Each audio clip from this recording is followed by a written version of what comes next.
Hello दोस्तों, कैसे हो? आपका स्वागत है तिरपान स्टडी सेंटर में। आज जो हम करने जा रहे हैं एमए सोशियोलॉजी सेमेस्टर सेकेंड। इसका जो कोड है R439 यानी 439।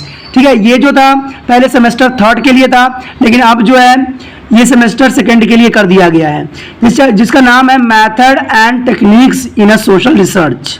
ठीक है, इसमें जो हम करेंगे आज वो करेंगे माप, अर्थ और जो है समतल, यानी यूनिट थर्ड के फर्स्ट 10 चैप्टर हम करें, 10वां चैप्टर करेंगे, जो कि बहुत इंपॉर्टेंट है, ग्राफिकली है, जिसको आपको समझना है, जानना है। ग्राफिकल इतना मुश्किल नहीं है, लेकिन एग्जाम में आएगा तो आपको समझना भी पड़ेगा। लेकिन ग्राफ करने से पहले एक बात जो मैं हमेशा कहता हूँ, जिसको आपको सोचना भी चाहिए और विचार भी करना चाहिए, वो ये है कि जब भी वीडियो देखिए पूरा देखिए, क्योंकि अधूरा जानकारी सदैव खतरनाक होता है। साथ में एक इंपॉर्टेंट बात ये भी रहती है कि अगर आप पहली बार वीडियो देख रहे हो तो लाइक शेयर सब्सक्राइब जरूर कीजिए। देखिए दोस्तों, लाइक कीजिएगा तो इससे ये होता है कि बनाने वाले का जो मनोबल होता है वो बढ़ता है और आपके लिए अच्छा से अच्छा करने की सदैव कोशिश करता है। तो लाइक जरूर कीजिए और लाइक करके मुझे प्रोत्साहित कीजिए, जिससे मैं आपके लिए अच्छा से अच्छा और भी बेस्ट बना सकूं। और शेयर करना तो कहते हैं जग कल्याण के समान है। अगर आप दूसरे जरूरतमंद बच्चे हैं उनको अगर शेयर करते हैं और उन तक ये वीडियो पहुंचाते हो, तो इससे ये होता है कि अगर उनकी आवश्यकता थी और वो उसी वीडियो की प्रतीक्षा में थे और आपके थ्रू वो मिल गया है, तो वो आपकी शुक्रिया अदा करेंगे और आपको धन्यवाद देंगे और आपको जो है अच्छा भी कहेंगे। ठीक है, और सब्सक्राइब करना इसलिए इंपॉर्टेंट है कि आप वीडियो तब भेजोगे ना अपने दोस्तों के पास जब आपके पास ही पता लगेगा कि वीडियो उनके लिए है। तो सब्सक्राइब करोगे तभी आप तक इसका नोटिफिकेशन जो है मिलेगा और सही समय पर जो है दूसरे बच्चों को भी हेल्प कर पाओगे। दोस्तों, आप सोचते होंगे कि तिरपान स्टडी सेंटर जो है सिर्फ वो जो है एमआईएस बोर्ड के लिए ही वीडियो बनाता है या सिर्फ एक ही क्लास के लिए वीडियो बनाता है। ऐसा नहीं है दोस्तों, ये जो है कई मायनों में हर जगह जो है हेल्पफुल है, क्योंकि ये जो है 8th class 9th 10th 11th 12th CBSE के सभी चैप्टरों को जो है कवर करता है। प्लस जो है एमआईएस बोर्ड 10th हो या +2 हो सभी सब्जेक्टों को कवर करता है। प्लस जो है ये पंजाब यूनिवर्सिटी के फर्स्ट सेमेस्टर से लेके 6th सेमेस्टर तक 8 सब्जेक्टों को जो है कवर करता है। और जो है बीए के बाद जो है एमए है, एमए में जिन बच्चों की जो प्रॉब्लम होती है उनको भी सोल्यूशन करने के लिए तिरपान स्टडी सेंटर सदैव अग्रसर है। तो कहते हैं इतना हेल्पफुल हो जाने के बाद भी अगर तिरपान स्टडी सेंटर को सब्सक्राइब नहीं करते हो तो आप दूसरे बच्चों को भी हेल्प नहीं कर पाओगे। तो सोचिए मत, विचार मत कीजिए, अभी तिरपान स्टडी सेंटर को सब्सक्राइब कीजिए, लाइक कीजिए, शेयर कीजिए और दोस्तों के साथ इसको व्हाट्सएप स्टेटस पे लगाइए। ठीक है दोस्तों, ये तो था आपके लिए। अब देखते हैं हमारे आज सिलेबस में क्या है। माप, अर्थ और समतल, मेजरमेंट, मीनिंग और लेवल्स। कहते हैं कि साधारण वितरण प्रणाली क्या होती है। साधारण वितरण प्रणाली के बारे में हमें जानना पड़ेगा। ठीक है, तो इसके बारे में हम जानने से पहले तो हम एक बात जानते हैं कि साधारण वितरण प्रणाली सिद्धांतिक आवृत्ति वितरण है, यानी थ्योरेटिकली फ्रीक्वेंट डिस्ट्रीब्यूशन है और अलग चीज होती है। जब हम पिछली अधीन कोई चित्र तैयार करते हैं तो वो जो है आवृत्ति यानी फ्रीक्वेंसी की संख्या अनुसार उतनी बढ़ाई जो बढ़िया बन जाती है। और ये सकल 15 वाहियों की भी हो सकती है और 30 की भी हो सकती है और 50 की भी हो सकती है। इस संबंध में कोई सीमा निश्चित नहीं की जा सकती है। देखिए दोस्तों, कहते हैं ना, अगर आप कोई बार ग्राफ या कोई भी ग्राफिंग आप बनाते हो तो इसमें कहते हैं कोई सीमा नहीं होती है। वो जो वाहिल्स बनाते हो आप, वो 15 का भी हो सकता है, 13 का भी और 50 का भी हो सकता है। कुछ भी हो सकता है, तो आप पे डिपेंड करता है या वो डाटा पर डिपेंड करता है कि आपके पास डाटा किस प्रकार का उपलब्ध है।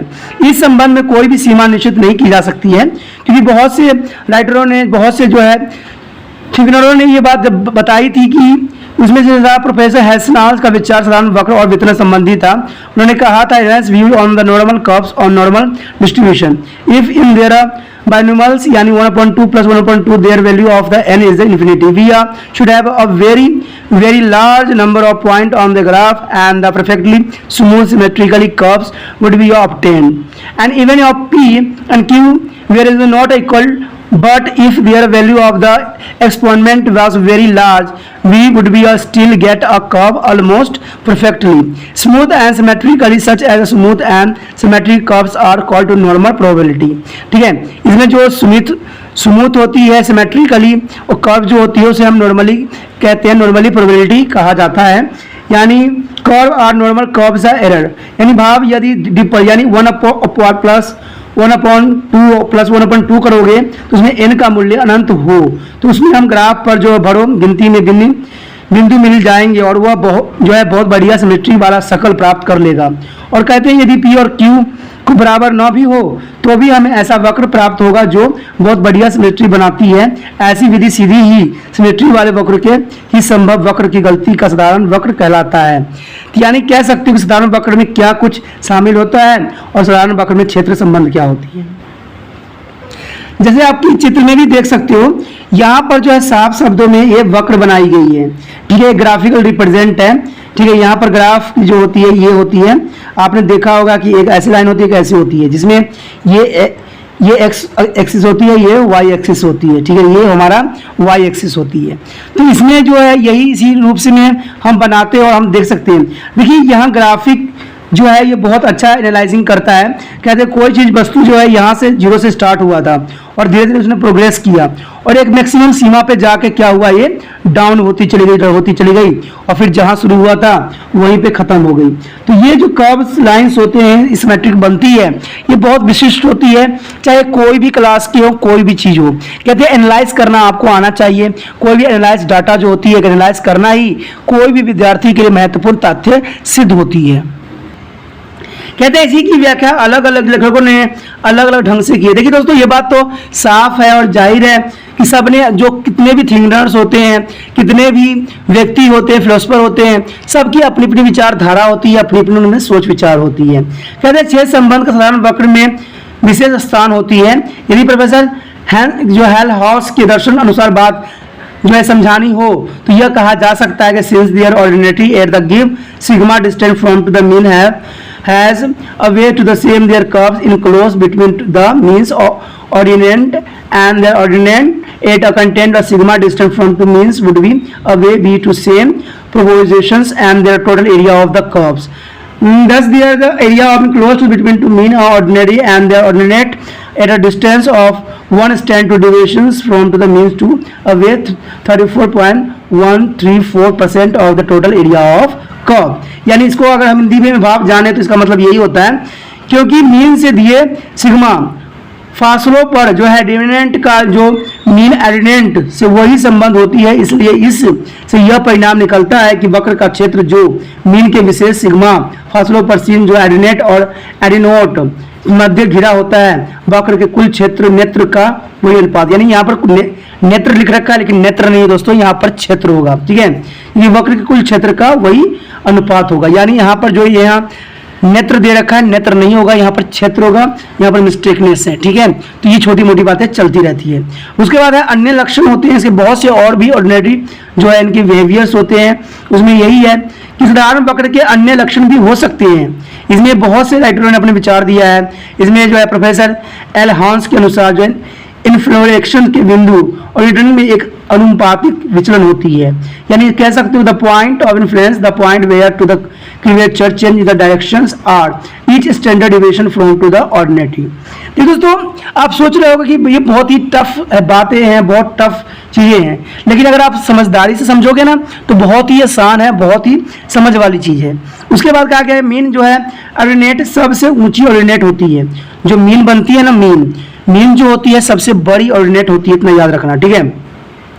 पहले और तीसरे चतुर्थ संबंध भी एक विशेषता मिलती है, ये दोनों ही मीडियम से में एक जैसे फासले पर होते हैं।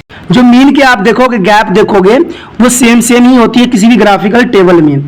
तो पहले और तीसरे चतुर्थ संबंध में एक विशेष विषमता दोनों वीडियो में एक जैसी फासले होती है। और इसकी बड़ी विशेषता यह भी है कि इसमें आर अंतर चतुर्थ विस्तार यानी सेमी क्वाड्रेटर रीजन्स उस संबद्ध गलती के सामान्य होता है जो अनुपातिक विचलन का जो है 16,475 बनाता है, ठीक है। तो ये सारे आंकड़े दिए हुए हैं जिसके हम विश्लेषण भी करना होता है। उसके पश्चात है हमारे समक्ष इसका एक विशेष लक्षण यह होता है कि इस वक्र का आधार रेखा यानी बेस लाइन की तरफ बढ़ता है, पर देखो ये उस तक पहुंच नहीं सकता, यानी बढ़ता तो है लेकिन जहां से स्टार्ट हुआ वहां तक पहुंचना इसके लिए संभव नहीं होता है। साधारण वक्र का फॉर्मूला जो होता है, formula normally curve is y y reverse and इतना जो दिया हुआ है यहाँ पर, इसका देखिए ये सब फॉर्मूला जो गिवन है उसका अपना डिफरेंट डिफरेंट मीनिंग होती है। इसमें पूरी तरह समझने के लिए विस्तार से आप जान सकते हो। जो यहाँ वाई होती है, वाई का यहाँ जो दिया है मीन से एक्स फासले से ऑर्डिनेटर के मापी गई ऊंचाई होती है, ठीक है, एक्स एक्सिस पे, ओके। और जो ये दिया होता है जब मीन पर ज़्यादा से ज़्यादा ऑर्डिनेटर की ऊंचाई, यानी इसकी ऊंचाई में मापा जाता है कि ज़्यादा ज़्यादा कितना होगा। और इसमें जो ई होती है, ई एक कांस्टेंट जिसका मूल्य जो होता है 2.7। देखिए अगर ई दिया हुआ है आपके पास, अगर ई गिवन है तो ई का वैल्यू जो होगा कांस्टेंट वैल्यू ये रहती है, ठीक है।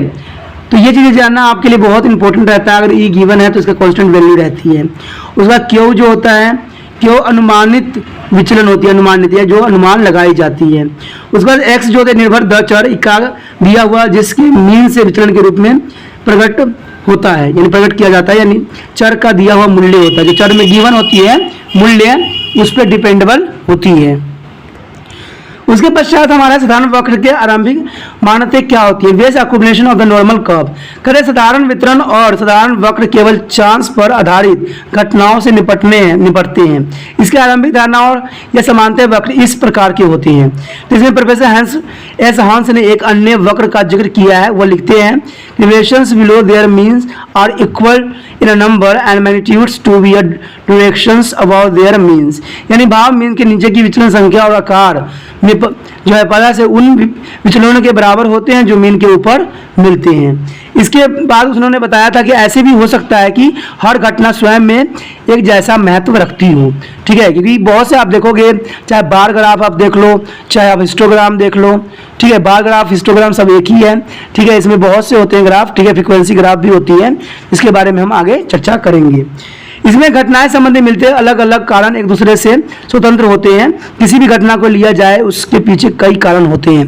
देखिए बहुत से आपने देखा हुआ घटनाएं जो बनाई जाती है, कवर लाइन ये सब बनाई जाती है, तो उसके पीछे जो होती है एक उद्देश्य होता है। किसी भी डाटा को एनालाइज को समझने का सबसे बेहतरीन तरीका ही माना जाता है।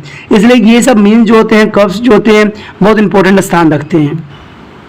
उसके पश्चात है समाज विज्ञान के क्षेत्र में साधारण वितरण का क्या स्थान हो सकती है। The place of normal distribution of the social science में क्या हो सकता है। कहते हैं समाज विज्ञान क्षेत्र में साधारण वितरण का स्थान कोई अहम नहीं है, यानी कोई अहम नहीं है। इसके एक कारण हो सकते हैं। एक कारण तो यह हो सकता है कि किसी भी समाज विषय संबंधी यदि हम कारणों का अध्ययन करें तो उसके प्रति यह नहीं कहा जा सकता है कि वह एक दूसरे से पूरी तरह से आज़ाद है, क्योंकि समाज आपको पता है कि बंधनों का है। आपने पढ़ा होगा कि जो आपको समाज है वो संबंधों का जाल है, यानी wave of relationship of wave relation of wave. देखिए संबंधों का जाल है, यानी कह सकते हो कि इसमें डाटा का एनालाइज करना सबसे मुश्किल पाया जाता है। कहते हैं समाज स्थिति और पदार्थ और भौतिक जो चीज मध्य भारी अंतर होते हैं, और इसकी एक बढ़िया उदाहरण प्रोफेसर हैंस ने दी हुई है, जो यह कहते हैं कि यदि किसी सिक्के के हवा में उछाला जाए तो यह कहना मुश्किल होता है कि जब सिक्का नीचे गिरेगा तो सीधे साइड होगा या उल्टी साइड होगा। चांस दोनों के 50-50 होते हैं, परंतु यह बात समाज स्थिति के संबंध में नहीं कहा जा सकती है। ये गुलछेदार चीज होती है जिसके कारण एक दूसरे से घुले मिले होते हैं और पूरी तरह से आज़ाद नहीं होते हैं। देखिए दोस्तों, अगर आप समाज में रह रहे हो तो आप कह सकते हो कि समाज में आप आज़ाद नहीं हो। आप कोई ना कोई बंधन, कोई ना कोई रूल रेगुलेशन से हमेशा के लिए बंधे रहते हो। अगर जो व्यक्ति इस रूल रेगुलेशन को खंडित करता है उसको समाज जो है कभी प्रायोरिटी नहीं देती और समाज जो है उसको अलग कर देती है। उसके पश्चात एक अन्य मुश्किल यानी अनदर डिफिकल्टी, एक अन्य समस्या की तरफ प्रोफेसर D.N. हंसराज ने ध्यान दिलाया था। The data are not only very complex variable and scale to be a mark extent, but the complexity is the variability and the scaleness and uniform and the permanent they are subject to the trends, cycles and similar to other complex change under such a circumstance in the become a difficult to do dependable researches and arrive at the solid conclusion। यानी इसका भाव यही कह सकते हो कि data काफी हद तक न केवल बहुत झुलेदार, परिवर्तनशील और विषमता भरपूर होती है, बल्कि उजलापन और परिवर्तनशीलता और विपक्ष जो है विक्षमता उसमें एक सार और स्थायी नहीं होते हैं। उनमें कई प्रकार के चक्र और कई अन्य प्रकार के गुंजाइशदार परिवर्तन आते रहते हैं। ऐसे हालत में निर्भर होने, योग्यता खोज करनी और ठोस परिणाम पर पहुंचना मुश्किल पड़ जाता है। तो सोशल साइंस में तो इस बात की तो हर जगह जिक्र हो सकती है, इस डाटा को एनालाइज करना थोड़ा मुश्किल ही पड़ती है। इसमें कोई दो बात नहीं है, दो राय नहीं है। क्या साधारण वितरण का अध्ययन फजूल है, ये बात यहाँ पर बताई गई है। In the study of the normal distribution is the unless things. यह एक प्रश्न पैदा होती है कि साधारण वितरण के अध्ययन का समाज विज्ञान और सामाजिक विषयों के खोजकारों को क्या लाभ हुआ है। इस प्रश्न का उत्तर हाँ में देना ठीक है, क्योंकि इससे कई प्रकार के ऐसे संकेत जो भी मिलती जाती है जिसके आधार पर बनाकर समाज जो है विज्ञान के क्षेत्र में खोज करते समय हम आगे चल सकते हैं। लेकिन दोस्तों कहते हैं ना, कोई चीज बनाई जाती है तो उसका कोई नुकसान नहीं होता, कुछ ना कुछ फायदा होता है।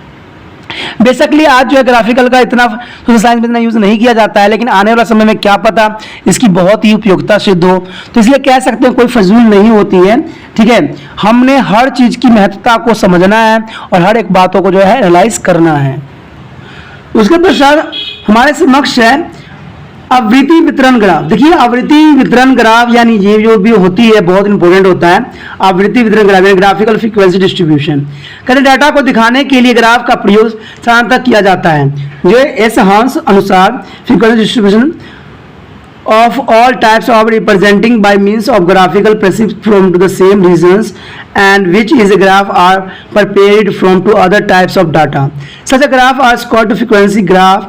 भाव इसका यही होता है कि हर प्रकार की प्रवृत्ति विभाजन को ग्राफ द्वारा उन कणों कारण ही प्रस्तुत किया जा सकता है जिस कारण ग्राफ अन्य किस्मों के डाटा के लिए तैयार किए जाते हैं। ऐसे ग्राफों को प्रवृत्ति ग्राफ कहा जाता है और इस प्रकार ग्राफ के निर्माण समय चरों के मूल्य यानी एक्स पर दिखाए जाते हैं और संबंधित प्रवृत्तियों को वाई दरों पर प्रकट की जाती है। प्रवृत्ति वितरण के प्रकट के लिए कई प्रकार ग्राफ बनाए जा सकते हैं। इसमें है जो है आपका है बार प्रवृत्ति वक्र यानी बार फ्रीक्वेंसी कर्व। ठीक है, डिस्ट्रिक्शनस कर्व यानी अन्य नियंत्रण वक्र, लगातार वक्र कंटिन्यूटी कर्व, एंड बार आवृत्ति वक्र की एक उदाहरण यानी example of the bar frequency curve. यह कमरों के आधार पर रेखा और जो बेस लाइन दिखाया जा सकता है और मकान खरीद दिखाया भी जा सकता है। चलिए ये बहुत इंपॉर्टेंट होती है, जैसे कि आप यहाँ पर चित्र में भी देख सकते हो। अगर आप समझना चाहोगे तो कुछ हद तक आप देख सकते हो कि ये जो मकानों की संख्या है, कमरों की संख्या है, ये जो नंबर होगा आपको जो है ऐसे लाइन में जाएगा। ठीक है, ऐसे लाइन में ये जाएगा। मैं जैसे कि आपको यहाँ पर बना के दिखा भी रहा हूँ कि ये लाइन जो होगा सीधा होगा और ये देखिए ऐसे होता है। हमेशा ग्राफ खींचते हो आप कुछ इस तरह से होती है। इसमें आपने देखा होगा कि ये एक्स एक्सिस होती है और ये वाई एक्सिस होती है। हमें इस पार्ट को नहीं लेना है, हमें सिर्फ इतना ही लेना होता है ग्राफिंग में। ग्राफिंग का तो पेज आपको पता ही होगा कैसी पेज होती है। ठीक है, तो इसमें जो होगा आपको सिर्फ, क्योंकि मैंने समझाने के लिए सिर्फ आपको बताया है, तो हमारा जो होगा ऐसे हमें लकीर खींचना है ग्राफ पेज पे। ठीक है, इसमें जो होगा जो कमरों की संख्या है, जो कमरे की संख्या आपको दिख रहा है वो जो होगा कमरों की संख्या नीचे आएगा 1 2 3 4 5 यानी यहाँ 1 दिया है, 2 दिया है, 3 दिया है, 4 दिया है, 5 और ये ऐसे ही आपको 9 तक है। कितने तक है दोस्तों? 9 तक है, जिसको आप देख सकते हो, समझ सकते हो।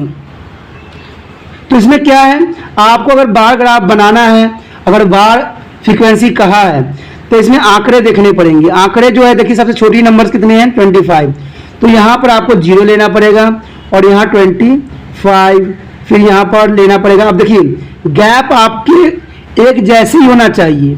अगर आप 25 लिए हो तो उसके बाद 50 ले लो, फिर ले लो कितना 75 ले लो, फिर तुम कितने ले लो 100 ले लो, फिर 125 ले लो। तो ऐसे आपने 25 के डिफरेंस यहाँ पर लेने हैं ग्राफ में।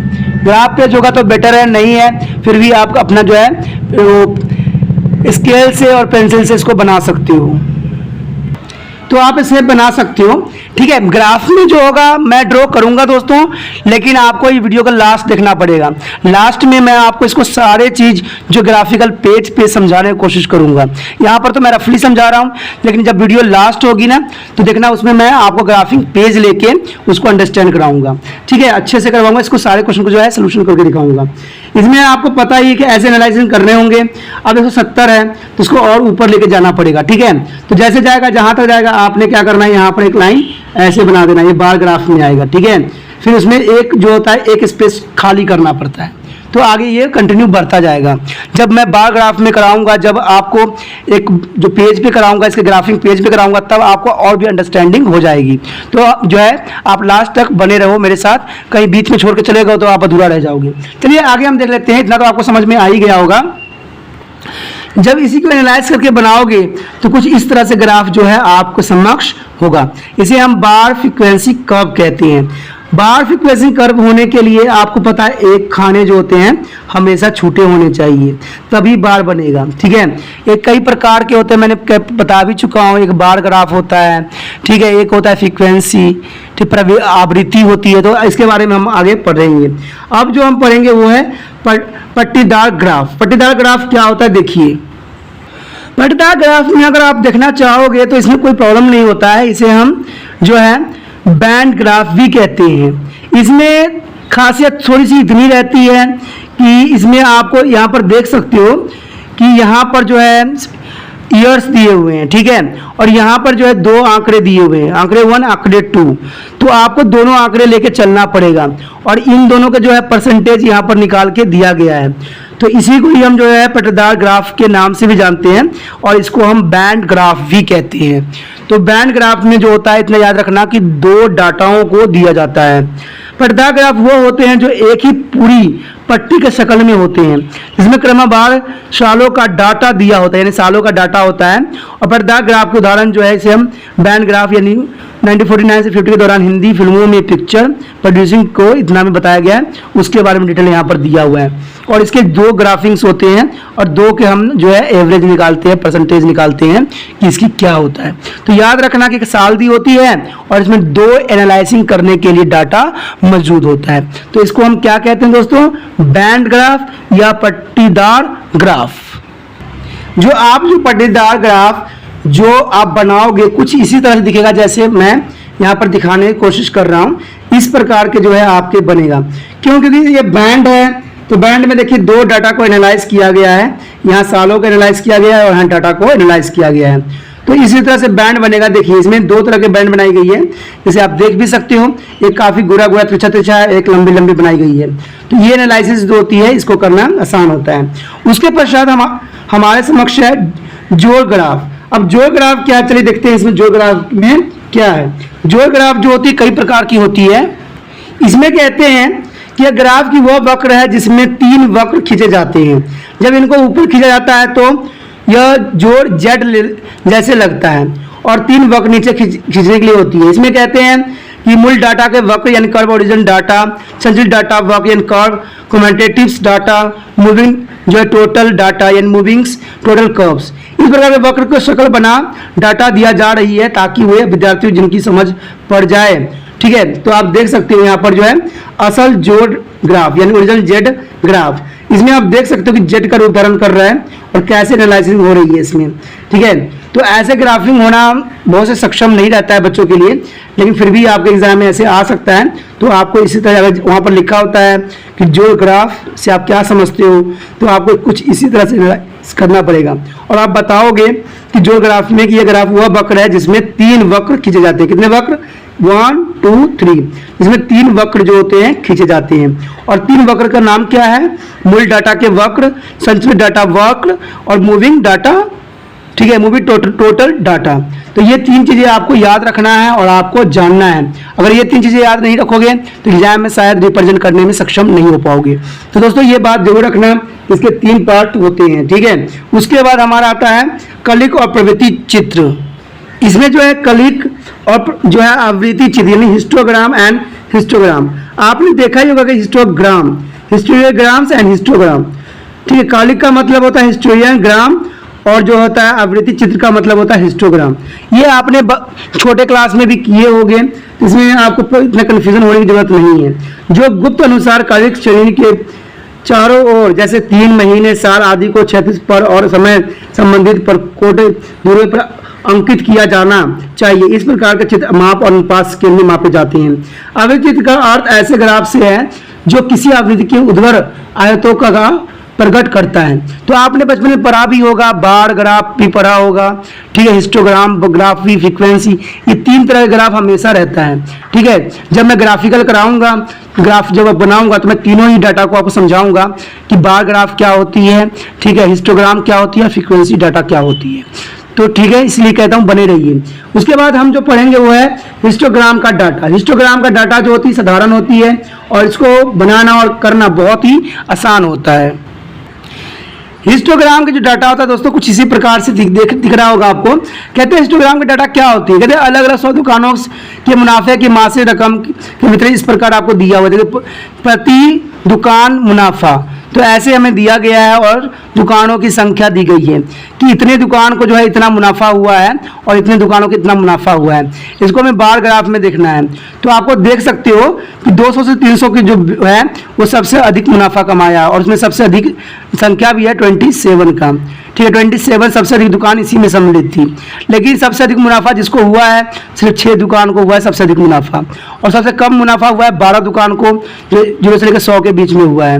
लेकिन सबसे मैक्सिमम पर पहुंच गया है कौन, पहुंचा है 200 से 300 के जो है सबसे अधिक दुकान पहुंचा है जिसने इतना अर्जित किया है। तो ये ग्राफ जो है साफ शब्दों में सभी चीज़ों को जो है एनालाइज कर देता है, तो इसलिए कहते हैं ग्राफिंग जो होते हैं इंपॉर्टेंट होते हैं। कहते हैं औजवाई वक्र, यानी औजवाई वक्र भी एक होता है जो जो है गुप्ता ने कहा था इसके बारे में कि प्रत्येक प्रवृत्ति अपने मूल्य का वर्ग अंतर पर अंकित की जाती है, परंतु देखा चित्र की मदद से जो है माध्यिका चतुर्थत्व और आयाम माप जानने की आवश्यकता हो तो आवृत्तियों को संचलित आवृत्ति में बदला जा सकता है। ऐसी संचलित प्रवृत्ति को कोटि पर और संचलित आवृत्ति वितरण के वर्ग अंतराल के अपार सीमाओं को भुजा अक्ष पर अंकित करने से जो वक्र बनता है उसकी जो अजवाइज वक्र कहा जाता है। तो ये तो अजवाइज वक्र था। अब चलिए देखते हैं हम ग्राफ पेज पे कि आखिर हम इस ग्राफों को कैसे रिप्रेजेंट कर सकते हैं और कैसे एनालाइज करते हैं। चलिए ग्राफ पेज पे चलते हैं। चलिए हम आगे हैं अब ग्राफ करने के लिए। यहाँ पर ग्राफ पेज आप दिख रहा होगा आपके समक्ष। इसमें जो हम डिफरेंट ग्राफ आयतन के बारे में जानेंगे कि कौन कौन से ग्राफ होता है। तो सबसे पहले हमारा आता है आयत चित्र, इसको हम इंग्लिश में हिस्टोग्राम भी कहते हैं, यानी हिस्टोग्राफिंग जो होती है बहुत इंपॉर्टेंट होती है। इसमें देखने वाली बात होती है कि ये हर जगह यूज़ होती है। अगर ये बनाने आ जाएगा आपको तो आप फ्रीक्वेंसी ग्राफ भी बनाना आपको बहुत ही आसानी से आ जाएगा। इसमें दोस्तों कुछ भी नहीं होता है, सिर्फ आपको जैसे पता ही है कि इसके लिए हमें ना एक्स और वाई एक्सिस की आवश्यकता होती है, ठीक है। चाहे कोई भी वैल्यू आप कहीं भी अप्लाई कर सकते हो, इसमें एक्स और वाई की हमें आवश्यकता रहती है, जैसे कि मैंने समझाया भी है आपको, ठीक है। तो इसमें हमने क्या करना है, एक्स एंड वाई की वैल्यू हमें बनाना है। आपको पता ही है कि ये जो होती है सदैव एक्स रहती है और ये हमेशा वाई रहता है। ये सारे पॉजिटिव में होते हैं, ये भी पॉजिटिव में होता है। ग्राफिंग पॉजिटिव में ही रहे तो ही अच्छा रहता है, ठीक है। अब इसमें हमने क्योंकि आयत चित्र बना रहे हैं, हिस्टोग्राम बना रहे हैं, तो इसमें हमने देखना ये है कि ये बनता कैसे है। कोई भी आंकड़ा हो सकता है, कुछ भी हो सकता है, ठीक है। जैसे आंकड़ा कोई भी आप उठा लीजिए, कोई भी ले लीजिए, आप देख सकते हो। शायद मैंने आपको दिखाने की कोशिश किया है। एक हम ले लेते हैं, कोई भी एनालाइज करके एक ले लेते हैं। देखिए आपके पास समक्ष दिख ही रहा होगा, ठीक है। अब इसमें हमने क्या लेना है, देखिए यहाँ पर दिया हुआ गया है कोई पॉलिटिकल पार्टी की हमने सीट बॉन्ड किया, उसके बारे में हमने ले लिया है, ठीक है। तो इसमें आपने देखा होगा ABCDEF लिखा हुआ है, और इसमें जो लिखा हुआ है सीट बॉन्ड किया है 75, 55, 37 एंड 29, 10, 37। देखिए दोस्तों ऊपर ABC जो लिखा हुआ है वहाँ पर कोई नंबर भी हो सकता है, 1 2 3 भी हो सकता है, नीचे जो नंबर है वो काफ़ी बड़े नंबर भी हो सकते हैं। तो यही बात को आपको समझना है। देखिए नीचे जो क्योंकि 75 है और इसमें सबसे छोटी नंबर यानी सबसे स्मॉलेस्ट नंबर जो है 10 है, तो इसका मतलब है हमें कितने का गैप लेना पड़ सकता है, क्योंकि 10 है और 10 से स्टार्ट है, तो आप कह सकते हो कि इसमें 10 की गैप हम दे सकते हैं, ठीक है। जहां तक होगा हम इसमें करने की कोशिश करेंगे। तो ये तो आपको पता है कि 0 नंबर पे आता है, हमेशा यहाँ पर क्या होता है 0 एक्सिस होती है, और ये कितना होगा 10 हो जाएगा, ये हो जाएगा 20 आपका, ये हो जाएगा आपका 30, ठीक है, और ये हो जाएगा 40 हो जाएगा ये, और ये आपका 50 हो जाएगा। इसी तरह से आगे 60 तक भी चला जाएगा, ठीक है। क्योंकि ये आंकड़ा, क्योंकि मैंने बहुत बड़ा ग्राफ नहीं लिया है, जितना हमारा स्क्रीन है उतना लेने की कोशिश किया है, ठीक है। तो हो सकता है कि जो मैं इसमें आंकड़ा में कुछ फेरबदल कर दूं, क्योंकि इतना लंबा तो जाना संभव नहीं है, ये तो आपको भी दिख रहा होगा। तो जहाँ पर आपका 75 रहेगा वहाँ पर हम 15 ले लेते हैं, यानी इसका आंकड़ा हो जाएगा 15 हो जाएगा, ठीक है। 15 हो गया, 35 हो गया, तो यही आंकड़ा होगा।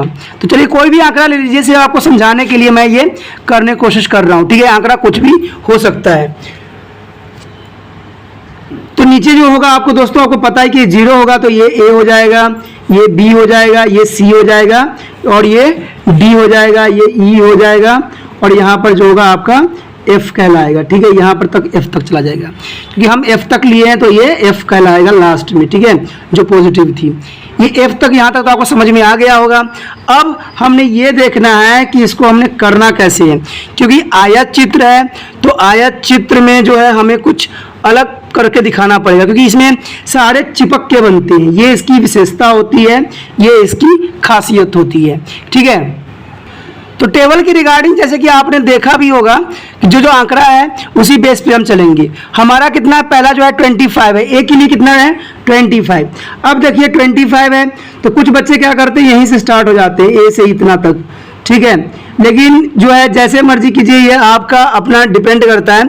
अगर हम यहाँ पर एक छोड़ देते तो भी कोई प्रॉब्लम नहीं रहता, इसमें कोई दो राय नहीं रहती, लेकिन हमें तो सिर्फ करने से मतलब है, जानना है कि आखिर होना क्या है। तो यहाँ से स्टार्ट करना पड़ेगा आपको। पहले में क्या है, हमारा आंकड़ा है 25, तो 25 देखिए ये 20 है तो 25 आपका यहाँ आएगा। ठीक है, ये आंकड़ा आएगा यहाँ, क्योंकि 0 से लेके हमें ए तक जाना है, इसलिए हमने यहाँ पर लिया है। क्योंकि ये हिस्टोग्राम है तो ये क्या बनेगा दोस्तों, इसके जो होंगे सारे चिपक जाएंगे और बनेंगे। अगला जो है हमारा 35 आंकड़ा है, तो 35 आपको पता है 30 है। ठीक है, ये कितना है 30 है तो 35, क्योंकि ये 5 का गैप होता है। तो आप लोगों ने क्या करना है, इसमें ऐसे निशान खींचना है और इसको यहाँ पर अप्लाई करने हैं और इसको ऐसे ड्रॉ करने हैं। देखिए ड्रॉ कर दिया हमने, तो ये जो हो गया बी के लिए बन गया। आगे है सी 37, तो 37 आप सोच रहे हो कि तो 25 तो लेना इजी है, 37 कैसे लिया जा सकता है। आप 35 देखिए यहाँ पर आ गया ना, 35 के बाद कितना, 35 6 7 दो आंकड़े बढ़ने हैं, यानी 1 और ये ग्राफिंग 2, इसका मतलब है इस लाइन में आएगा। ठीक है, इस लाइन में आएगा। तो दोस्तों इसको करना कोई मुश्किल नहीं होता है, सिर्फ आपको यहाँ पर समझने की आवश्यकता है। चाहे आप कोई भी क्लास में हो, इसको समझ लीजिएगा तो हर क्लास में जो है काफ़ी उपयोगी सिद्ध होगा। तो इस तरह से जो है हम आगे भी बना सकते हैं। जैसे आगे 29 है, 29 आपको पता है कि इसके बीच में यानी यहाँ जाएगा, ये 29 पे आएगा। ठीक है, तो ये 29 पे जाएगा आगे। उसके पश्चात है आपके पास कितना है आंकड़ा, आगे आंकड़ा जो है 10 है, यानी ई पे जो है आंकड़ा कितना है 10 है, तो 10 तो आपको पता ही यहीं है। तो देखिए ये आंकड़ा यहाँ पर 10 पे चला गया।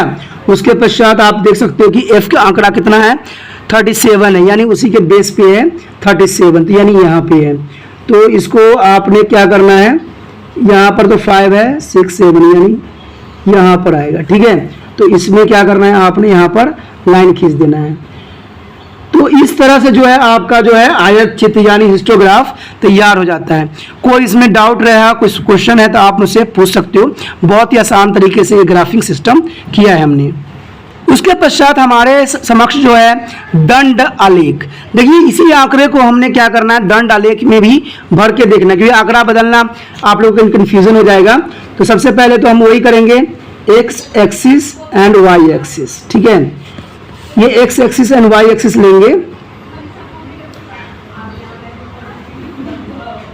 ठीक है, ये एक्स एक्सिस हो गया, ये वाई एक्सिस हो गया। तो ये हमारे लिए सिंपल है। अब हमने क्या लिया है, पॉलिटिकल पार्टी लिया है और सीट बॉन्ड लिया है। दोस्तों जो हमने हिस्टोग्राम में एक बात किया था, आयत चित्र में एक मिस हमने कर दिया था, हमने उसका नाम नहीं दिया था।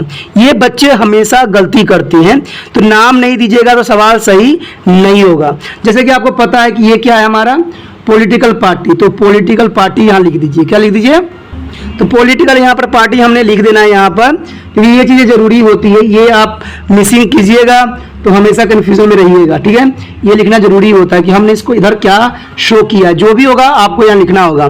और ऊपर देखना है क्या लिखना है हमने, है सीट बॉन्ड।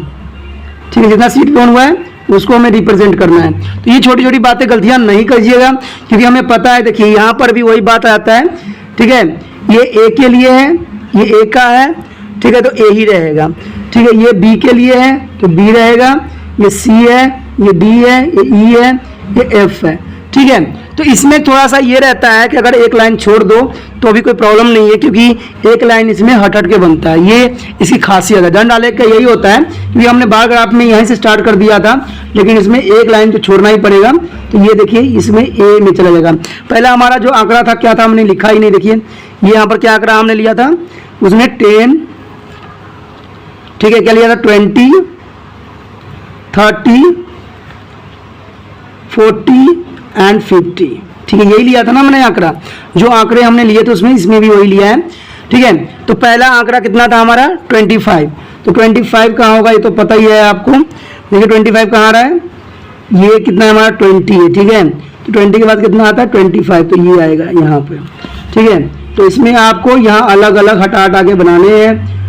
तो आप अगर अलग अलग हटा के बनाते हो तो एक बात तो आपको समझ में यहाँ आ गया होगा कि ABCD इस फॉर्म में नहीं होगा, क्योंकि इसमें मैंने एक गलती थोड़ा किया था आपको समझाने के लिए कि बच्चे क्या करेंगे ABCD लिख देंगे जैसे हमने किया, लेकिन इसमें क्योंकि ये अलग अलग बनता है तो ये B नहीं होगा, B आपका यहाँ पर आएगा, ठीक है। B जो होगा इस बेस पे आएगा, क्योंकि एक एक का गैप हमारे है, तो ये C हो जाएगा, ठीक है। आगे आप ऐसे ही कर सकती हो। तो ये समझाने के लिए था, क्योंकि ये अलग अलग बन रहा है, चाहे तो आप इसको सेंटर में भी A लिख सकती हो, क्योंकि A का ये रिप्रेजेंट कर रहा है। तो ये छोटी छोटी बातें देखिए, जब तक कहते हैं ना गलती नहीं कीजिएगा सीखिएगा नहीं।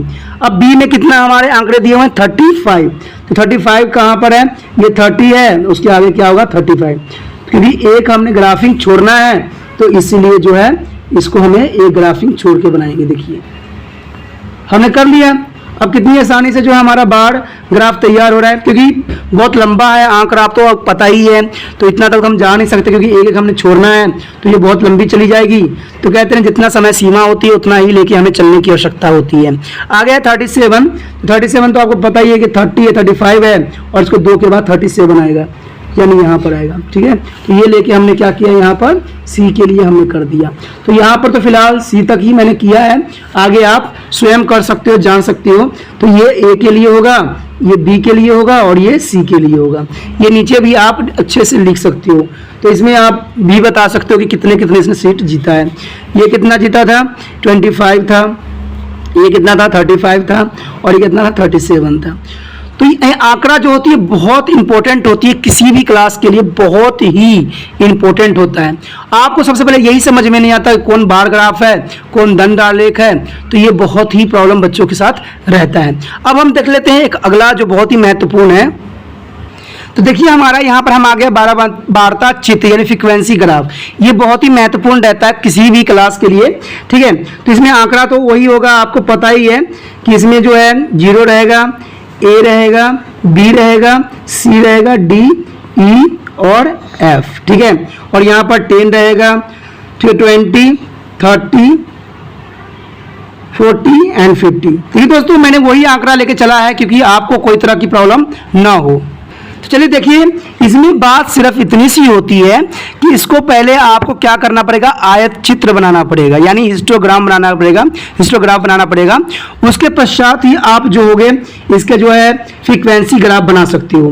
क्योंकि कुछ बच्चे तो समझदार होते हैं, डायरेक्ट लेके चले जाते हैं। देखिए अगर क्योंकि आप देखोगे तो आपको पता है कि पहला कितना है हमारे पास 25 है, तो 25 का आंकड़ा आपको पता है यहाँ पर आएगा।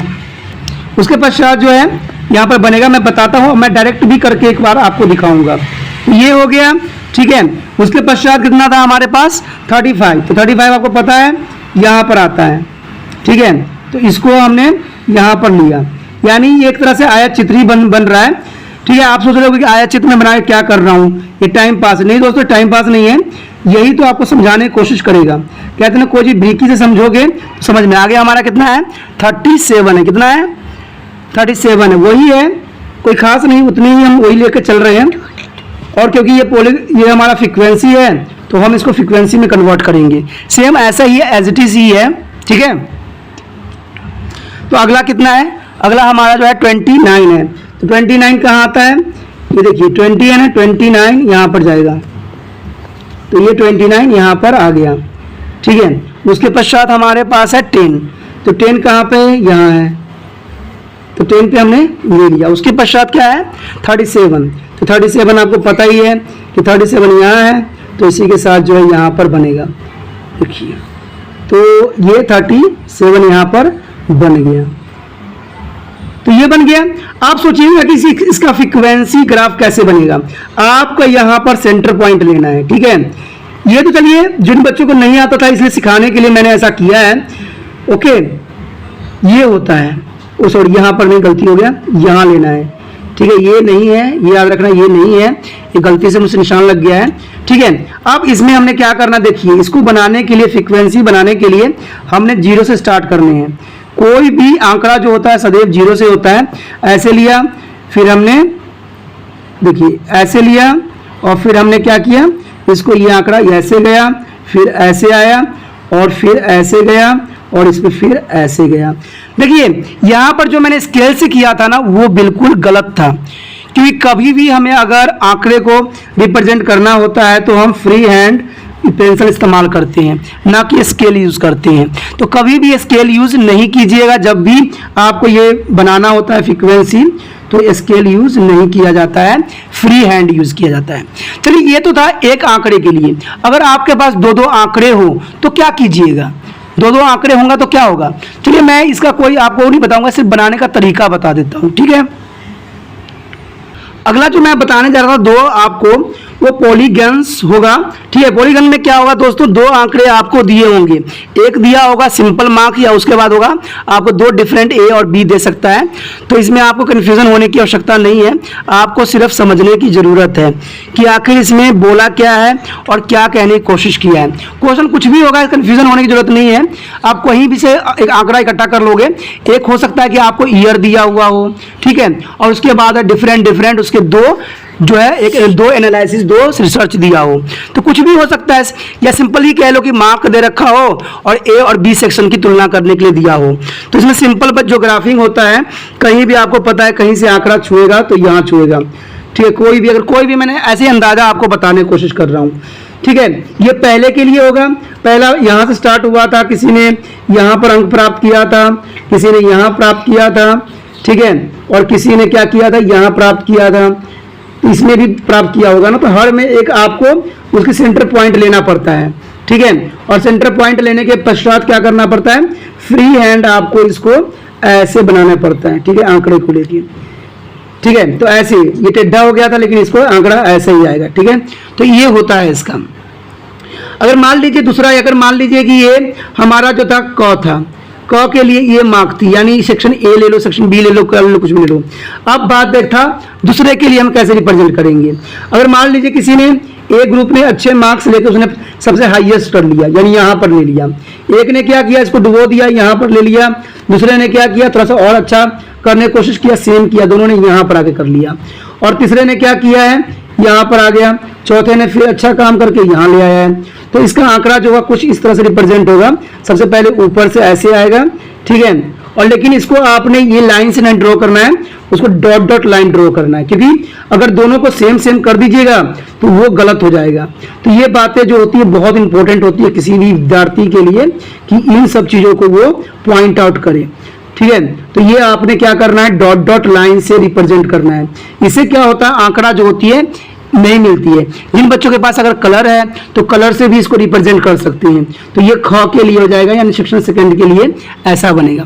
तो ये पॉलीगन बनाने का सबसे आसान और सबसे बेस्ट तरीका है कि आपने कोई भी आंकड़ा होगा, पहले आंकड़ा मान लो 10 था तो मैंने यहाँ से ले लिया, दूसरा आंकड़ा कुछ भी हो सकता है। अगर आपको पॉइंटों में आंकड़ा दिया हुआ है तो आपको पता है ना कि यहाँ से यहाँ की जो होता है 5 का डिफरेंस होती है, तो ये 5 का सेंटर पॉइंट होता है। तो कहीं भी आपने सेंटर में ही लगाना है, ये बात आपने हमेशा ही ध्यान देना है। इसी के साथ जो है दोस्तों हमारा टॉपिक आज खत्म हो रहा है, ठीक है। अगर आपको अच्छा लगा तो लाइक शेयर सब्सक्राइब जरूर कीजिए। अगर पहली बार अगर आप वीडियो देख रहे हो, पहली बार मेरे चैनल पे आए हो, तो सब्सक्राइब करना आपका फर्ज बन जाता है। सब्सक्राइब करने से ये होगा कि जो भी मैं आप क्लास के रिगार्डिंग कोई भी वीडियो डालूंगा उसका नोटिफिकेशन जो है समय समय पर आपको प्राप्त होता रहेगा। अगर सब्सक्राइब नहीं कीजिएगा, अगर आप दोबारा से त्रिपाल सेंटर पर आने की कोशिश कीजिएगा तो वहां पर आप त्रिपाल लिखिएगा तो जो है वो त्रिपस कर देगा, ठीक है। जो आप गूगल पर सर्च करोगे त्रिपस कर देगा, जिससे वजह से आप जो है मेरी वीडियो का जो है फायदा नहीं उठा पाओगे। तो सोचिए मत, विचार मत कीजिए, सब्सक्राइब कीजिए। आप सोचते होइएगा कि मेरे जो एग्जाम खत्म हो जाने के मेरा क्या जरूरत है त्रिपाल सेंटर से, ठीक है, तो इसलिए सब्सक्राइब नहीं करने की सोचिएगा। लेकिन दोस्तों ऐसा नहीं है, त्रिपाल सेंटर जो है बहुत हेल्पफुल है। क्यों? क्योंकि ये जो है आपके 8th class 9th 10th 11th 12th जो आर्ट्स के सब्जेक्ट को कवर करता ही है, प्लस जो है ये NIC बोर्ड के जो है 10th + 2 को भी कवर करता है। साथ में BA जो है फर्स्ट ईयर से लेकर 6 सेमेस्टर तक बच्चों के लिए ये अग्रसर रहेगा आर्ट्स सब्जेक्ट में। तो सोचिए नहीं, विचार नहीं कीजिए, काफी जो है त्रिपाल सेंटर का फायदा ही फायदा है, ठीक है। अगर आप मुझे प्रोत्साहित करोगे तो आपके लिए मैं तरह तरह के वीडियो बनाऊंगा जो आपको आपको फायदा पहुंचाएगा। एग्जाम के तौर पे मैं आपको जो है पेपर भी आपको सोल्यूशन करके दिखाऊंगा जो आपके लिए फायदेमंद रहेगा। अगर नहीं सब्सक्राइब कीजिएगा, मेरा मनोबल घटेगा, तो हो सकता है कि आपको फिर दोबारा मैं ना वीडियो बनाऊं और आपको फायदा ना पहुंचाऊं। तो अभी भी नहीं सोचिए, मेरा जितना आप फैलाइएगा, जितने दूसरे बच्चों के साथ शेयर कीजिएगा, उतना जो है मैं आपके लिए कार्य करने में अग्रसर रहूंगा। ठीक है दोस्तों, इसे सोचिए मत, विचार मत कीजिए, अभी सब्सक्राइब कीजिए और अपनी व्हाट्सएप स्टेटस पे लगाइए और दूसरे बच्चों के साथ भी शेयर कीजिए। ठीक है दोस्तों, अपना ध्यान रखना। बाय।